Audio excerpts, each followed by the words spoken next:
आज ये last class होगी हमारी बाल मनोविज्ञान में बाल विकास को प्रभावित करने वाले कारक में। इसके बाद में हम अगला टॉपिक शुरू करेंगे और यहाँ पे जो भी वन लाइनर प्रश्न और कुछ महत्वपूर्ण थ्योरी ली गई हैं उनका अध्ययन कर लेते हैं। उसके बाद में फिर अगले टॉपिक की ओर हम लोग बढ़ेंगे। दिया गया है छात्रों के व्यक्तित्व को मापने और परामर्श देने के लिए जैसे जिस पद्धति का प्रयोग किया जाता है वह साक्षात्कार विधि है। ठीक, कैसी विधि है? साक्षात्कार विधि है।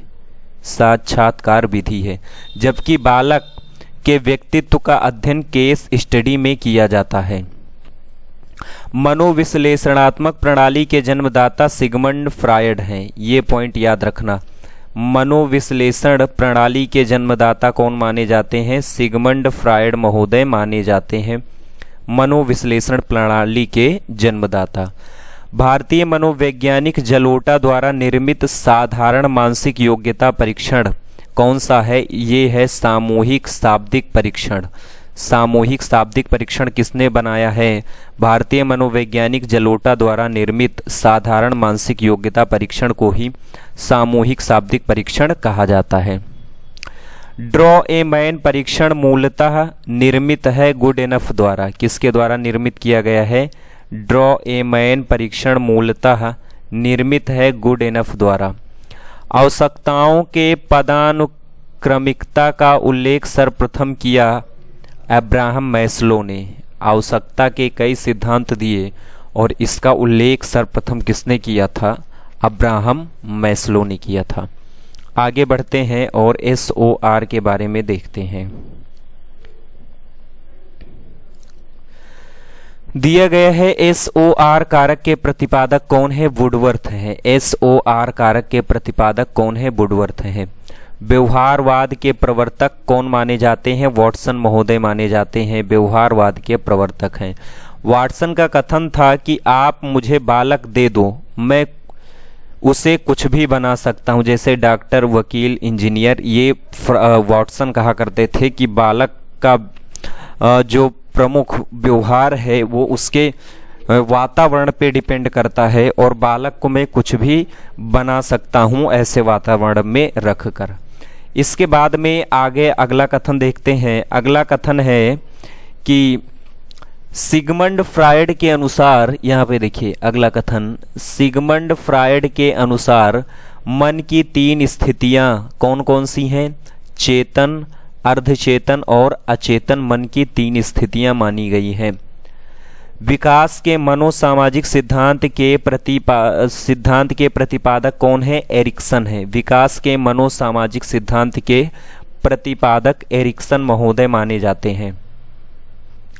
फ्रायड का विचार था कि केवल 2 प्रकार की मूल प्रवृत्तियां होती हैं, एक मृत्यु और एक जीवन। ये 2 ही मूल प्रवृत्तियां किसी व्यक्ति में रहती हैं।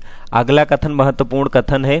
व्यक्तित्व व्यक्ति के व्यवहार की एक समय विशेषता है। यह कथन किसका है? वुडवर्थ के अनुसार।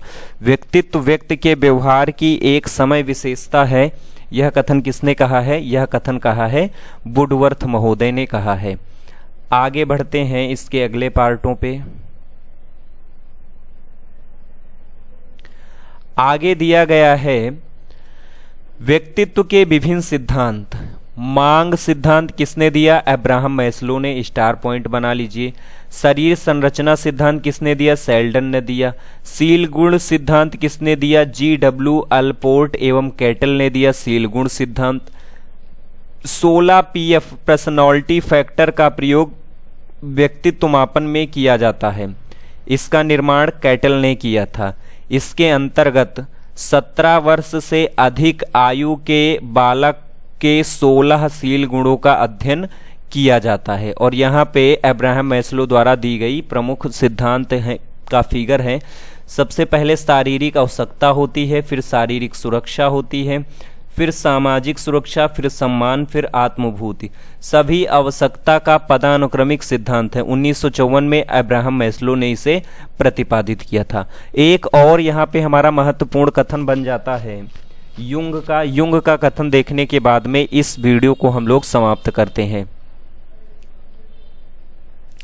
यहाँ दिया गया है अंतर्मुखी, बहिर्मुखी तथा उभयमुखी व्यक्तित्व का किसने विकास किया था। ये युंग के अनुसार किया गया था। स्विट्जरलैंड के युंग निवासी थे। अंतर्मुखी, बहिर्मुखी तथा उभयमुखी व्यक्तित्व का विकास किसने किया? युंग के द्वारा किया गया। तो यहाँ से हमारा पार्ट कंप्लीट होता है बाल विकास को प्रभावित करने वाले कारक। इस तरीके से हमने 12 से 13 वीडियो में व्यक्तिक भिन्नता और बाल विकास को प्रभावित करने वाले कारक को कंप्लीट कर लिया है। लगभग प्रत्येक वीडियो 12 मिनट से ऊपर की नहीं है, अर्थात मैंने 12 मिनट से भी कम समय में वीडियो को बनाया है। आपको अगर समय मिलता है तो केवल इन वीडियो को एक एक बार देख लेना है, और इतने अच्छे से मैंने एक्सप्लेन किया है। वैसे अगर कोई त्रुटियां होंगी तो मैं उसके लिए आप सभी से माफ़ी चाहता हूं, छोटा भाई समझ के माफ़ कर देना मुझे।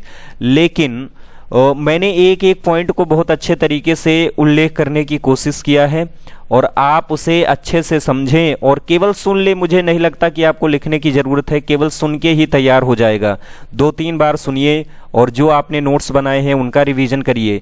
यहाँ से मैं बिल्कुल गारंटी लेता हूँ कि अगर आप 30 प्रश्नों के लिए एस्टेट पढ़ रहे हैं और जिसमें कौन सा बाल विकास, शिक्षण अधिगम, जीवन अभिवृत्ति, तो मैं पूरे 10 के 10 प्रश्नों को तीनों पार्टों से मैं यहाँ पे बिल्कुल अच्छे तरीके से आपको फंसा दूंगा कि 10 प्रश्न मेरे बाल विकास से कहीं नहीं जाएंगे, शिक्षण अधिगम वाले 10 प्रश्न इसी से होंगे और जीवन अभिवृत्ति से 10 प्रश्न इसी से होंगे।